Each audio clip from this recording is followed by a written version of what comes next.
Welcome sa Dries TV. Kung interesado ka sa ganitong news, huwag kalimutang isubscribe ang ating YouTube channel. Maraming salamat! Welcome po ulit sa ating panibagong update tungkol kina Kim and Paolo Abilino. Sa bawat update natin, tatalakayin natin ang mga pinag-uusapan sa mundo ng social media tungkol kina Kim and Paolo Abilino. Kaya naman kung hindi pa po kayo nakasubscribe dito sa ating channel nako, i-click nyo na po yan and isama nyo na din ang bell button.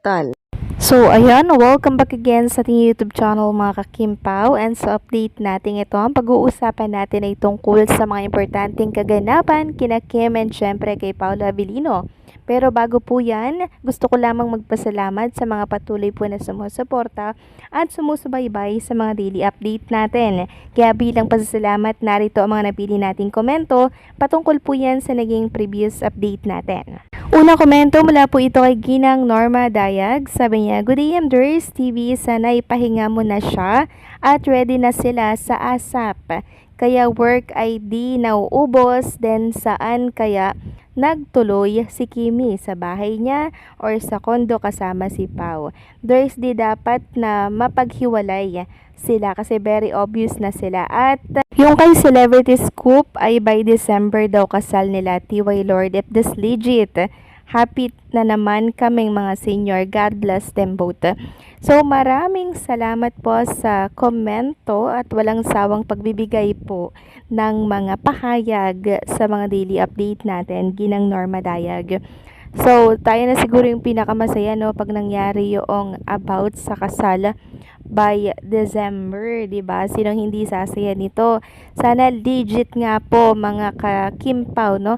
Itong nasagap ni Ma'am Norma Dayag sa isa sa mga vlogger dito po sa YouTube. Di ba? Ipag-pray natin yan. And about naman po kung saan tumuloy si Kim, ganun din si Paolo Abilino. Nako, Ginang Norma Dayag, alam nyo po, wala tayong nakitang picture pagdating po nila sa NAIA. Grabe, napakatahimik nila ha. And syempre, napakamaingat nila. Dumating nga kaya ng NAIA or kung saan man sila pumunta, enjoy lang nila, and hopefully nga po magpahinga muna sila, no, since ano naman ngayon, 'di ba, holiday naman mga ka-Kimpaw, deserve nilang magpahinga muna. Hindi naman ora-orada, dapat isa lang si Kim Chiu dito sa It's Showtime. Sana ay ayusin niya yung ano niya, 'di ba? Yung health niya, and syempre yung katawan niya din, sana ay i-condition niya muna bago siya sumalang sa programa po ng It's Showtime. So maraming salamat sa komento, Ginang Norma Daya. God bless and mabuhay po kayo. At ang pangalawang komento naman ay mula po kay Roku 8050. Sabi niya, talagang naiiba sa lahat ang Kimpaw.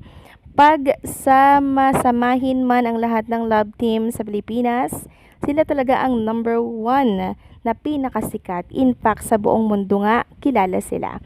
I am your new senior subscriber from Fontana, California, at talagang ngayon lang ako na humaling sa artista sa buong buhay ko. Thank you very much and more power. Wow, maraming salamat po sa new subscribers natin from Fontana, California.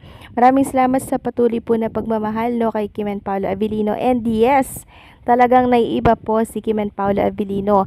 Bata, matanda, talaga naman pong nahuhumaling at nai-in love sa kanila. And syempre, nakakapagbigay sila ng pag-asa sa mga, alam niyo yun, mga nai-stress, may mga problema. Pansamantala po nila yung nakakalimutan dahil kay Kim and Paolo Abilino. Kaya naman, ang mga producer po ni Kim and Paolo Abilino ay talaga namang kanda-ugaga na po sa paghanap ng mga project na ibibigay dito sa dalawang to. Kasi nga naman po, bankable si Kim and Paolo. Tatangkilikin, papanoorin ng masa kahit anong project ang ibigay sa kanila. Kasi mahuhusay din po sila na actor at actress. So maraming salamat po sa komento. Roku from Fontana, California. Welcome po sa ating channel. So yun na nga, pag-usapan na natin ang tungkol dito sa mga update na nakalap natin sa araw na to ng Huwebes.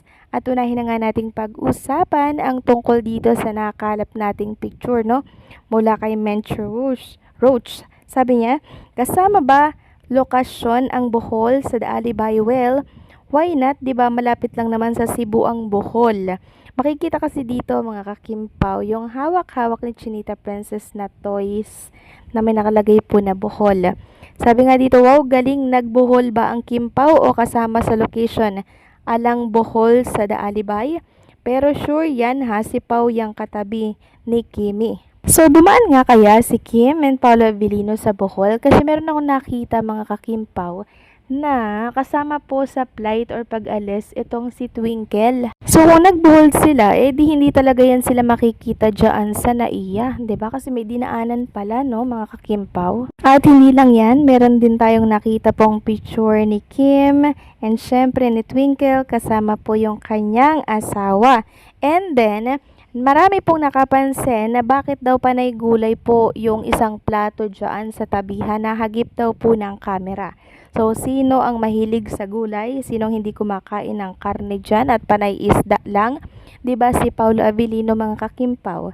Sabi nga dito ni Mary Joy Pangguelo, may nahagip sa camera, may plato, madaming gulay para kaya kanino? O sino bang mahilig sa gulay? Diba si Paolo Avellino? Kasi nga po hindi siya kakarne, isda lang, gulay, and mga seafoods. So, pwedeng namasyal muna si Kim, si Twinkle, mga kakimpaw, kasama si Paolo Avellino and yung asawa po ni Twinkle. Since nakita nga po si Twinkle nakasama sa airport, mga kakimpaw, no? Si Kim Chu, ganun din. Si Paolo, ganun din. Kaya kung inyong mapapansin, walang naiya picture or video si Kim and Paolo Avellino na pagdating. So, yun pala, nag-ninja muna mga kakimpaw, no? Para nga naman sulit na sulit yung kanilang Cebu, 'di ba? In-enjoy nila. Siguro may dinaanan po talaga sila na isang lugar na kung saan, 'di ba? Doon muna sila magbabakasyon ng konting oras lang kasi for sure naman mga kakimpaw, in-enjoy lang naman talaga nila. Konting oras, then balik ulit sa wisyo. So, pwede yon mga kakimpaw na dumaan lang sila para mag-enjoy. 'Di ba? Pwede yon mga kakimpaw, no? And hindi naman po yan imposible kasi napakalapit lang naman po ng Bohol sa Cebu, mga kakimpaw. Well, bahala sila, no? Basta masaya tayong malaman na nag-e-enjoy sila, mga kakimpaw. Tayo naman, konting paayuda lang, masaya na po tayo. Kaya enjoy mo na ni Kim and Paolo Avellino kasama ang pamilya ni Chinita Princess kung nasaan man sila ngayon. Kasi deserve nila yan, di ba? Ilang linggo silang lumagari para po sa taping ng Daalibay. Kaya deserve nilang mag-relax.